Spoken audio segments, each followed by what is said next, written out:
F'dak li qed jitqies bħala riżultat sorpriża wara li fl-ewwel round tal-elezzjonijiet il-ġimgħa li għaddiet il-partit tal-Lemin Estrem ġab l-akbar ammont ta' voti, fit-tieni round fit-tmiem il-ġimgħa li għaddiet dan il-partit ta' Marine Le Pen ġie fit-tielet post u mistenni jkollu bejn 115 u 150 siġġu.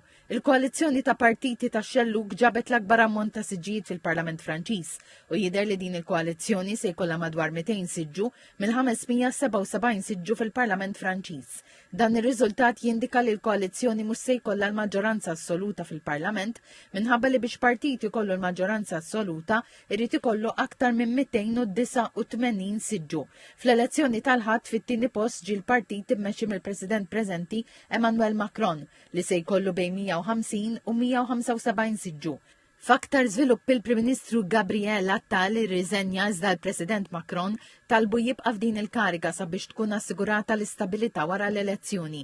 Din is-sitwazzjoni ta' imblokk politiku fi Franza fejn l-ebda partit ma kiseb il-maġġoranza biex jiggverna qed isseħħ 18 il-ġurnata biss qabel ma Pariġi tospita l-logħob Olimpiku. It-turnout fl-elezzjoni tela għal 67%. Fl-ewwel kummenti tiegħu l-mexxej tal-koalizzjoni tax-Xelluk Jean-Luc Mélenchon qal li l-koalizzjoni tiegħu salvat lil Franza mill-Lemin Estrem. Min-naħa tiegħu il-President Emmanuel Macron qal li se jistenna riżultat uffiċjali biex jieħu d-deċiżjonijiet meħtieġa. F'dan ix-xenarju qabel ma jgħaddu ftit ġranet jekk mhux ġimgħat mhux se jkun magħruf min se jkun il-Prim Ministru ta' Franza.